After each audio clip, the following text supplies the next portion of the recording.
में आप सभी का हार्दिक स्वागत करती हूँ। विषय हिंदी और आज का हमारा जो विषयांक है वे है व्याकरण का एक टॉपिक है जिसका नाम है उपसर्ग। तो छात्र अगले वीडियो में हमने प्रत्यय के बारे में पढ़ा था, आज हम लोग उपसर्ग के बारे में अभ्यास करने वाले हैं। तो सबसे पहले मैं आपको यह बात बता देती हूँ कि यहाँ पे मैंने लिखा है उपसर्ग। तो उपसर्ग का अर्थ क्या होता है कि उपसर्ग शब्द की शुरुआत में लगता है। यह बात आपको बहुत ही अच्छी तरह से समझ लेनी है कि उपसर्ग है वे कहाँ पे लगता है, शब्द के आगे।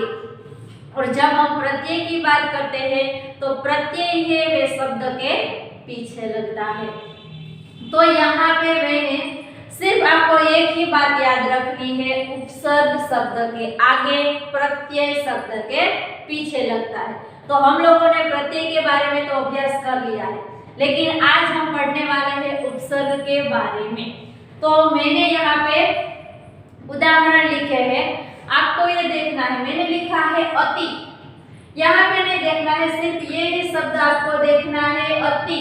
अति का अर्थ क्या होता है? हाँ, अति का अर्थ होता है ज्यादा, बहुत ही ज्यादा। और क्या होता है? अधिक। तो अति का अर्थ क्या होता है? अधिक। लेकिन कभी ऐसा शब्द होता है बहुत ही ज्यादा होता है तो उसे हम क्या कहते हैं? अतिरिक्त कहते हैं। हाँ, तो यहाँ पे शब्द के आगे क्या लिखा है? अति। तो अति जो शब्द दिया गया है छात्रों, वे हमारा उपसर्ग है। बात समझ में आ गई? शब्द के जो आगे प्रत्यय लिखे गए होते हैं उसे उपसर्ग कहा जाता है। दूसरा है अधि। अधि का अर्थ होता है श्रेष्ठ, ऊपर, इसका जो मतलब होता है। लेकिन अब हम उसका जो उपसर्ग देखें तो क्या है? अधिपति। तो यहाँ पे जो अधि शब्द लिखा है वे उपसर्ग है। तत्पश्चात देखते हैं अनु। अनु का अर्थ होता है समान, पीछे। हम नहीं बोलते, ये उसका अनुचर है, जो उसके साथ आचरण करने वाला, उसके समान आचरण करने वाला अनुचर। तो यहाँ पे शब्दों के आगे अनु शब्द लिखा है तो वे उपसर्ग है, जैसे कि अनुक्रम, अनुरूप, अनुवाद, अनुज। तो इस प्रकार छात्र शब्द के आगे जो लिखा होता है अनु, तो यहाँ पे मैंने आपको तीन बोला, अति, अधि एवं अनु। उसके बाद हम लोग देखते हैं, तत्पश्चात हम देखते हैं, यहाँ पे लिखा है मैंने अब। तो अब का अर्थ क्या होता है? दूर, हीन, अभाव। जैसे कि शब्दों के आगे जो प्रत्यय लगा है वे क्या है? अब, अपभ्रंश, अपशब्द, अपकीर्ति, अपमान, अपवाद। तो इस प्रकार से यहाँ पे अति, अधि, अनु एवं अब, ये चारों उपसर्ग के बारे में हमने बात कर ली। तत्पश्चात हम देखते हैं उसके बाद का उपसर्ग होता है अभि। अभि का अर्थ होता है और, सामीप्य। तो जैसे कि अभिशाप, अभिभावक, अभ्युदय। तो यहाँ पे छात्र आपको क्वेश्चन होगा कि यहाँ तो मैम अभ्युदय है, तो हमारा जो उपसर्ग है वे तो अभि है, लेकिन ऐसा क्यों? लेकिन अभ्युदय जब हम संधि विग्रह करते हैं अभि प्लस उदय, तो जहाँ पे क्या हो जाता है? हमारा उपसर्ग है वे अभि हो जाता है। तत्पश्चात है औ। औ का अर्थ होता है हीन एवं अभाव, अवस्था, अवज्ञा, अवनत, अवगत। तो यहाँ पे क्या उपसर्ग लगा है? अ उपसर्ग लगा है। इसके बाद का उपसर्ग है आ, जिसका अर्थ होता है तप, समेत एवं विपरीत। तो यहाँ पे हम देखते हैं आक्रोश, आकर्षण, आजन्म। तो ये सारे ऐसे शब्द दिए गए हैं कि जिसके आगे उपसर्ग लगे हुए हैं। इसमें आपको ज्यादातर याद रखने वाला कौन सा शब्द है? अति, अधि। तो ये जो दोनों शब्द है वे जो उपसर्ग है वे ज्यादातर आपको एग्जाम में पूछे जाते हैं। तो यहाँ पे हमने बात की अति, अधि, अनु, अब, तत्पश्चात के अभि, औ, आ। ये जो सारे उपसर्ग है वे शब्दों के आगे लगते हैं। इसके बाद का हम उदाहरण आगे देखेंगे। तत्पश्चात छात्र हम आगे के उपसर्ग के बारे में बात करेंगे। तो यहाँ पे लिखा है उद, उद। तो तो ये दोनों आपको याद रखना है। इसका अर्थ होता है उन्नति एवं श्रेष्ठ। तो यहाँ पे है उत्कर्ष, तो यहाँ पे जो उत प्रत्यय है जिससे बना है उत्कर्ष, उत्कर्ष में कौन सा उपसर्ग लगा है, तो वे है उत। तत्पश्चात है उत्पन्न, उद्गम, तो ये जो उद उपसर्ग है वे है उद्गम, उद्देश्य, उत्थान। तो यहाँ पे उत्थान में भी उत प्रत्यय लगा हुआ है। इसके बाद हम देखते हैं उप। उप का अर्थ होता है निकट, गौण, छोटा, ऐसा हम अर्थ ले सकते हैं। तो यहाँ पे इससे बनता है उपस्थिति, उपनिवेश, उपयोग, उपवेद, उपदेश। तो ये सारे शब्द है जिसके आगे उप उपसर्ग लगा हुआ है। इसके बाद हम देखते हैं दूर एवं दुष, मोस्ट टाइमली शब्द है। यहाँ पे छात्र आपको उपसर्ग देखना है, दूर एवं दुष, तो जिसका अर्थ होता है बुरा, दुष्ट, कठिन, ऐसे हम आदि उसके अर्थ ले सकते हैं। तो यहाँ पे है दुर्दशा, दुर्दशा में क्या बनता होता है, दूर, तो यहाँ पे ये दूर हो जाएगा।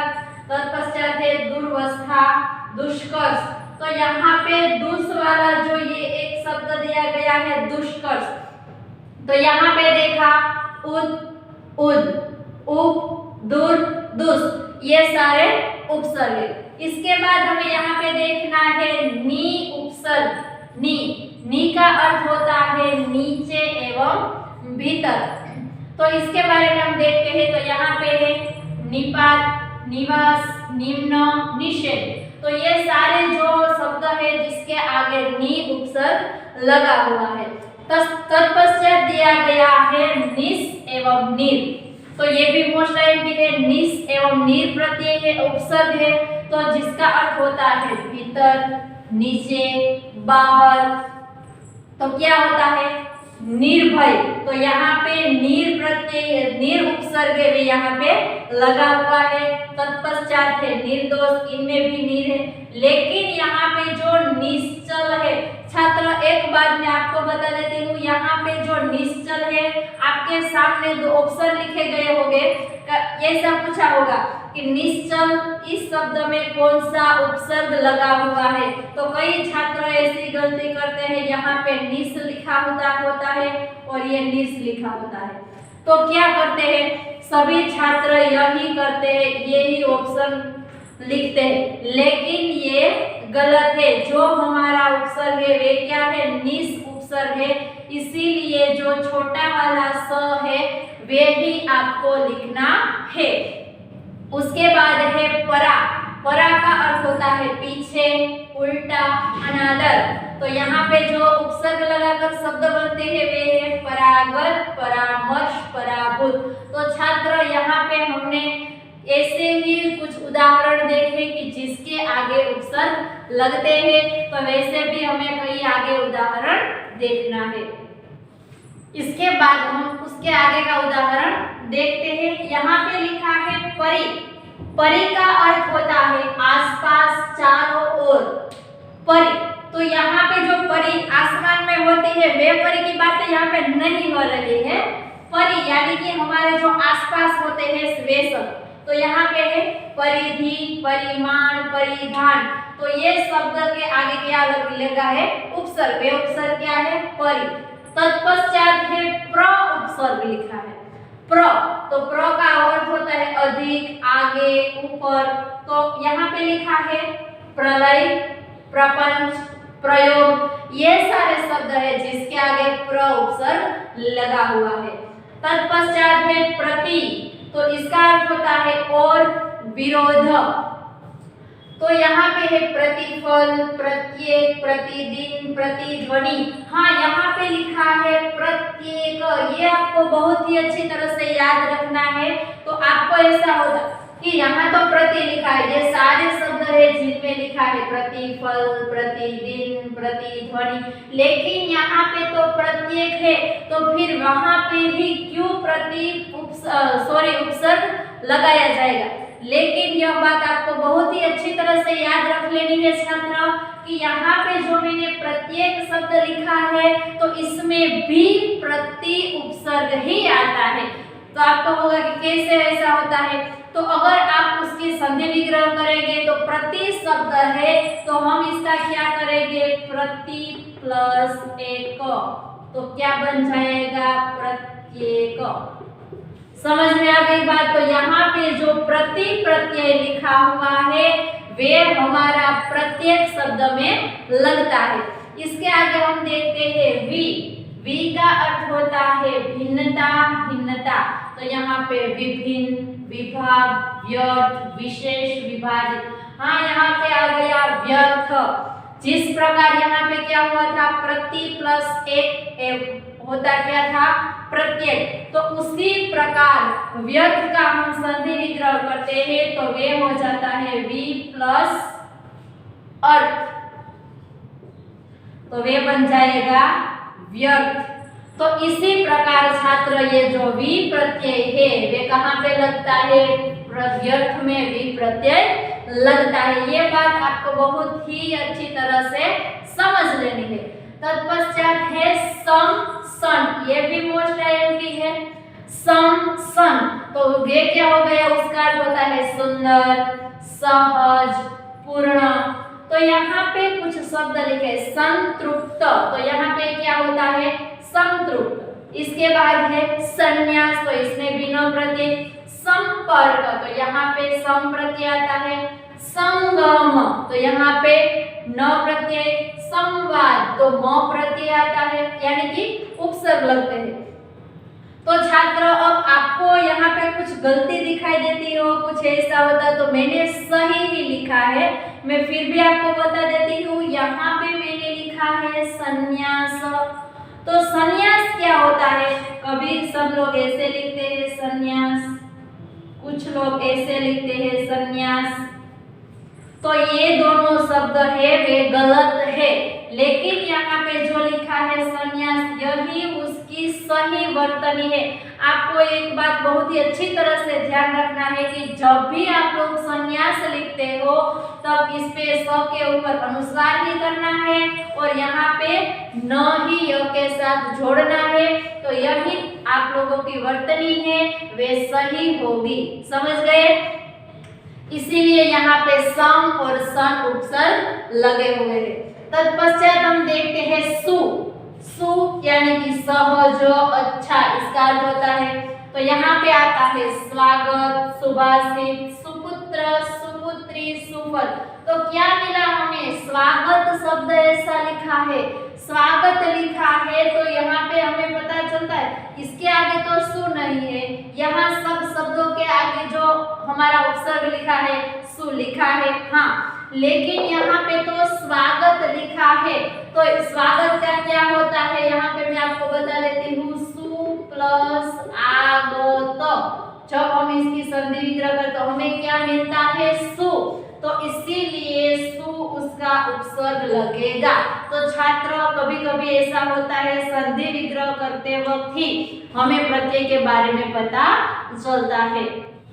आगे के उदाहरण के बारे में हम बात करेंगे। तो यहाँ पे उपसर्ग लगे हुए हैं, वे है अ एवं अन उपसर्ग। तो इसका क्या अर्थ होता है, रोकना, निषेध, अभाव। तो कौन सा उपसर्ग लगते हैं और जिसके कारण शब्द बनता है, तो यहाँ पे है अभाव, अनोखा, अनपढ़, अनबना। तो यहाँ पे अ लगा हुआ है और ये जो तीन शब्द लिखे हैं तो इसके आगे अन उपसर्ग लगा हुआ है। तत्पश्चात है अध। अध का अर्थ होता है अपूर्ण होता है, जो आधा भरा होता है, अपूर्ण, जो पूरी तरह से पूर्ण नहीं है वे। तो वे क्या है, अधपका, अधकहा। तो जो हमें आदि कही हुई बात होती है तो हम उसे क्या कहते हैं, अधकहा कहते हैं। अधपका, जो पूरी तरह से खाने योग्य हमें जो कुछ नहीं मिला है तो वे अधपका है, कच्चा। इसके बाद है उन। तो उन क्या होता है, एक कम, जिसका अर्थ होता है एक कम होता है। तो 59, 60 में एक कम, तो वे क्या बन जाता है, 59। 19, 20 में एक कम, वे बन जाता है 19। 29, 30 में एक कम, वे बन गया 29। और 49, 50 में एक कम, वे बन जाता है 49। तो इसी प्रकार अ, अन, अध एवं उन ये सारे हमारे उपसर्ग है। इसके बाद हम देखते हैं बिन। बिन है तो बिन का क्या अर्थ होता है? निषेध, अभाव, विशेष। तो यहाँ पे क्या है? बिन ब्याहा, बिन जाने, बिन देखा, तो ये सारे इसके शब्द के आगे उपसर्ग लगा है। इसके बाद है कम। कम का अर्थ होता है थोड़ा, थोड़ा। तो यहाँ पे कम समझ, बहुत ही कम समझ होती है, थोड़ी बहुत ही समझ होती है, तो वे क्या बनता है? कम समझ। इसके आगे है कमजोर, जो ज्यादातर ताकत वाला नहीं है, वे कैसा है? कमजोर है। तो यहाँ पे कम प्रत्यय कम उपसर्ग लगता है। तत्पश्चात है खुश। खुश का अर्थ होता है अच्छा, शुभ। तो यहाँ पे है खुश किस्मत, खुशखबरी, बहुत ही अच्छी किस्मत, हमारा नसीब बहुत बढ़िया चल रहा है। तो हम बोलते हैं ना, अरे आप तो खुशकिस्मत है, क्या आपको लॉटरी लग गई है? ऐसी बातें करते। तत्पश्चात है खुशखबरी, हमें बहुत ही अच्छे न्यूज मिलते हैं, हमें ऐसा लगता है हाँ हम तो बहुत खुश हो गए, तो ये है खुशखबरी। तो यहाँ पे है हमारा खुश उपसर्ग लगा हुआ है। तत्पश्चात है ना। ना का अर्थ होता है अभाव, तो यहाँ पे नाराज, नासमझ, नादान। तो छात्र अब आप लोगों को समझ में ये बात बहुत ही बढ़िया और अच्छी तरह से आ गई है कि जो उपसर्ग है वे शब्द की शुरुआत में लगता है और प्रत्यय है वे शब्द के बाद में, यानी कि शब्द के पीछे लगते हैं, उपसर्ग है शब्द के आगे लगते हैं। तो यहाँ पे मैंने आप लोगों को उदाहरण के तौर पर जो कुछ भी जो उपसर्ग है वे किस प्रकार इसका अर्थ होता है, किस प्रकार शब्द में लगते हैं, और आपको परीक्षा में कैसे पूछे जाएंगे कि बिन ब्याहा है, इसमें उपसर्ग पहचानिए, तो हमें पता चल जाता है कि ये जो बिन शब्द है वे हमारा उपसर्ग है। तो उसी प्रकार आप लोग बहुत ही आसानी से उपसर्ग की पहचान कर सकते हो। तो छात्र यहाँ पे हमारा आज का जो टॉपिक है व्याकरण का, उसमें उपसर्ग का जो हमने आज टॉपिक लिया है वे यहाँ पे खत्म होता है। और छात्र हाँ, आपको होमवर्क में क्या करना है, तो मैंने यहाँ पे कितने सारे उदाहरण के तौर पर ये जो उपसर्ग के उदाहरण, उसके अर्थ, किस प्रकार उसका जो उपसर्ग लगते हैं, तो इसके बारे में मैंने आपको बताया। तो इनमें से आपको किसी भी 10 उपसर्ग, उसका अर्थ और इसके उदाहरण, ये किसी भी 10 आपको लिखना है। वीडियो में से देखकर किसी भी 10 उदाहरण, उपसर्ग एवं उसका अर्थ। लेकिन हाँ, आप जब लिखने की शुरुआत करते हैं तो क्या करना है? सबसे पहले उपसर्ग, इसके बाद उसका अर्थ। उपसर्ग शब्द की शुरुआत में लगता है, ऐसा लिखकर आपके चॉइस के मुताबिक आपको क्या करना है? किसी भी 10 उदाहरण, उपसर्ग और इसका जो हमने उपसर्ग लगाकर जो शब्द बनाया है वे आपको एक बार होमवर्क में करना है।